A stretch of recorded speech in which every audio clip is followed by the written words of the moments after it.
What is up, my tarnished soldiers? We're back with another Elden Ring build to cover your needs in both PvE and PvP while maintaining that S tier in fashion. For this, we're going to embrace our inner savage with the newly updated Red Bear Claws. Kicking off with our attributes, we have a level 150 Confessor that will be trading with our opponents quite often in both PvP and PvE, so 60 Vigor is a nice sweet spot. We have 20 Mind for activating buffs and casting beast incantations. Our Endurance sits at 24 to maintain medium rolls with our gear setup, but you could take 5 to 6 points from Mind for added endurance, as this build can devour stamina. We're a big, strong man bear, so strength has been juiced up to 80. We're all about conveying our dominance with a firm hand on the battlefield. Like this.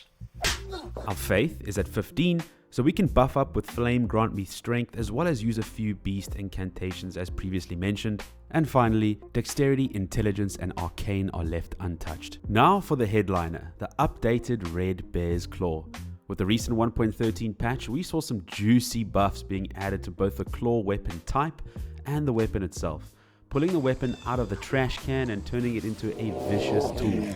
The weapon's special or Ash of War ability, Red Bear Hunt, now has the increased poise, which is the key element that supplies you with the poise and damage once you've committed to the trade. After taking 3/4 of your opponent's health bar, you have great chasing and roll catch tools at your disposal, with the running light and heavy charged attacks. Additionally, you have an almost Bloodhound's finesse-esque ability when inputting your charged attack, followed by a dodge input, and can even be followed up with light attacks after that. So good and tasty. For our seal, we have the Claw Mark seal, which buffs our Beast Claw and Stone of Gurunk incantations. Unfortunately, this doesn't affect Roar of Regalia, but we use that anyway. Looking at gear, we have two very important priorities, looking like an absolute dripped out savage and hitting that 75 poise soft cap. To achieve this, we have the Pelt of Ralva on the helm slot, which fills that missing buff for the Roar Regalia. On our chest, we have the Iron Rivet Armor. To boost our poise, we have the Gauntlets of Solitude, which is hidden by our weapon to not ruin our look. And finally, for an additional poise boost while maintaining the S tier in fashion, we have the Verdigris Greaves. Our Talisman setups cover PvE and PvP, with only one swap coming in when needing the extra poise for PvP, with the Bull Goat's Talisman coming in at the expense of the Lord of Blood's Exaltation.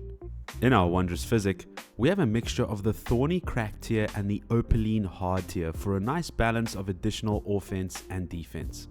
My tarnished soldiers, that just about wraps up my Red Bearman Beastclaw build. I hope this helps you tackle your next challenge in Elden Ring, or even just rizz up your favorite maiden at the round table. Thou art a fitting choice. If you made it this far, please feel free to leave a like and subscribe, but most importantly, drop a comment, as I love to read your thoughts or suggestions for this or other setups. To end off the video, I have a few gameplay clips with commentary. In the first clip, we're just showing off the full damage from Red Bear Hunt's 3-hit combo.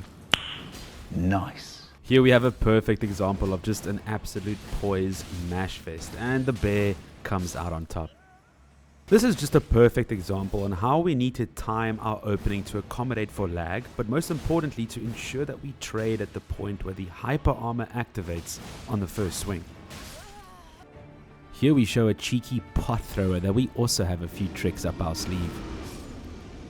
In our next few clips, we just showcase the PvE potential of this build. First up, we absolutely massacre Margaret the Foul Omen. Here we showcase how we can control the crowds with the Roar of Regalia. And in our final clip, we ensure this Black Knight has a very hard landing. See you next time, my soldiers.